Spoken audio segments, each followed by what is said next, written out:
Ini adalah hari balas dendamnya Muhammad.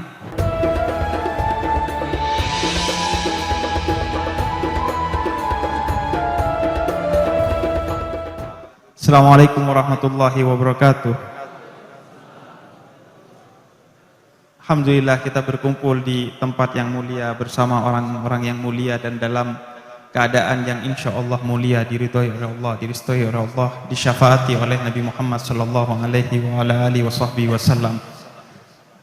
Kita berada di satu keadaan, satu zaman di mana sebagaimana disampaikan guru kita semua Habibana Jindan tadi di awal penyampaiannya, ceramahnya, suka mencari-cari keburukan orang lain walaupun tidak ada, suka membicarakan keburukan orang lain walaupun kecil, walaupun remeh-temeh, walaupun tidak banyak berarti, sedangkan kita lupa kepada kebaikan orang lain kepada kita walaupun besar.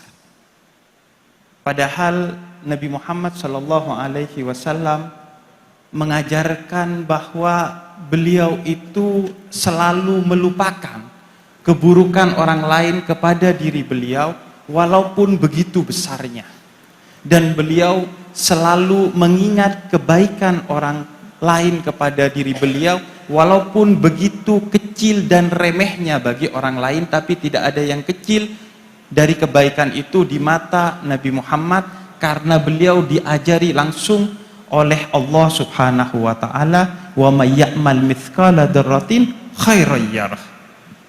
Kebaikan sekecil apapun itu besar, tidak remeh di mata Nabi Muhammad, karena beliau yatakhallaqu bi akhlaqillah, berakhlak dengan akhlaknya Allah. Nabi Muhammad dicaci maki, dibenci, dituduh tukang sihir, dituduh ini dan itu, bahkan Nabi Muhammad mau dicoba dibunuh oleh para pembenci Nabi Muhammad di Mekah sebelum beliau hijrah.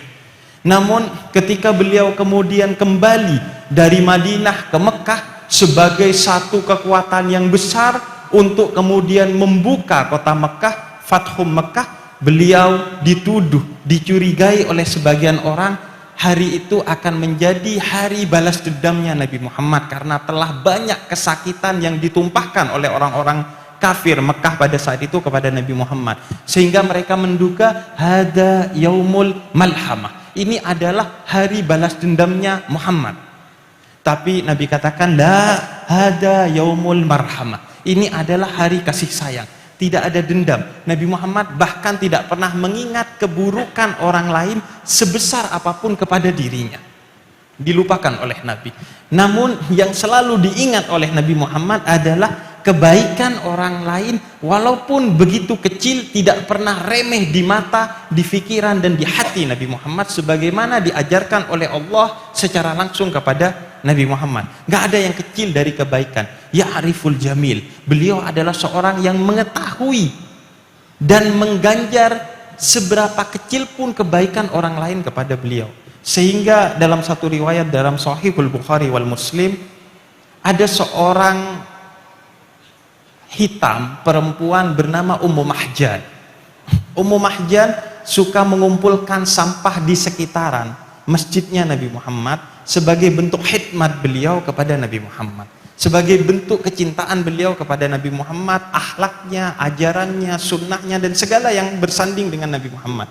Beliau pilih dari sampah itu, kemudian dibersihkan di tempat sampah. Setiap hari dilakukan, hingga suatu hari beliau sakit dalam keadaan Nabi sedang pergi keluar dari kota, dan di tengah sakitnya semakin parah hingga kemudian beliau wafat.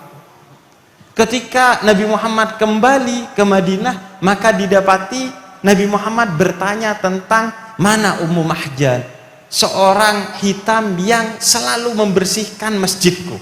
Di area masjidnya Nabi Muhammad itu selalu dibersihkan oleh Ummu Mahjan. Sahabat bertanya-tanya, dari mana Nabi Muhammad tahu tentang orang ini? Sahabat mengira Nabi Muhammad tidak pernah mengenal orang ini, bahkan tidak pernah tahu tentang orang ini. Karena di mata orang-orang yang ada di sekitar Nabi Muhammad pada saat itu, orang ini hanya tukang bersih sampah di sekitarnya masjid Nabi Muhammad. Namun Sayyidul Wujud Nabi Muhammad, beliau sekecil apapun peran kebaikan yang diberikan oleh orang kepada Nabi Muhammad dalam dakwahnya, beliau selalu ingat, beliau selalu perhatikan, hingga dipuji oleh Allah, mata beliau mazaghal basaru wa ma tagha. Sungguh penglihatan Nabi Muhammad itu sangat agung, tidak pernah meleng sedikit pun dari kebaikan orang lain. Kata Nabi, mana Ummu Mahjan?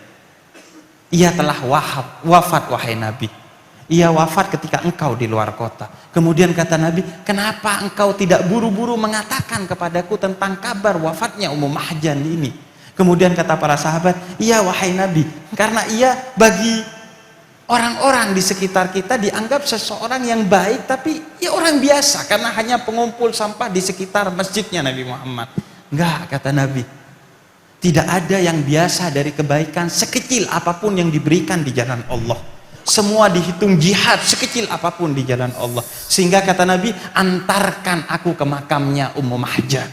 Maka diantarkan oleh sahabat ke makamnya Ummu Mahjan. Kemudian Nabi sholat gaib untuk Ummu Mahjan dan mendoakan Ummu Mahjan langsung di makamnya Ummu Mahjan sebagai bentuk rasa terima kasih Nabi kepada Ummu Mahjan atas kebaikan yang mungkin di mata kita adalah kebaikan yang sangat kecil hanya karena mengumpulkan sampah di sekitar masjidnya Nabi Muhammad. Dan kemudian menjadi terang benderanglah bukan hanya kuburannya Ummu Mahjan. Dalam riwayat, pekuburan itu menjadi terang benderang karena keberkahan Ummu Mahjan yang disolati dan didoakan langsung oleh Nabi Muhammad SAW. Sekecil apapun kebaikan orang lain tidak pernah disepelekan oleh Nabi Muhammad.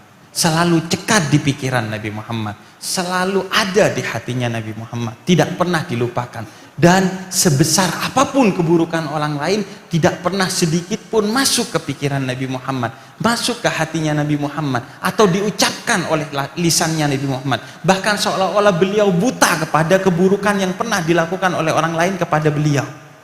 Sedangkan kita, pengikutnya Nabi Muhammad, sebagian kita dzurriyyahnya Nabi Muhammad, kita menyibukkan diri dengan keburukan orang lain kepada kita walaupun begitu kecilnya, dan lupa kepada kebaikan orang lain kepada kita walaupun begitu besarnya.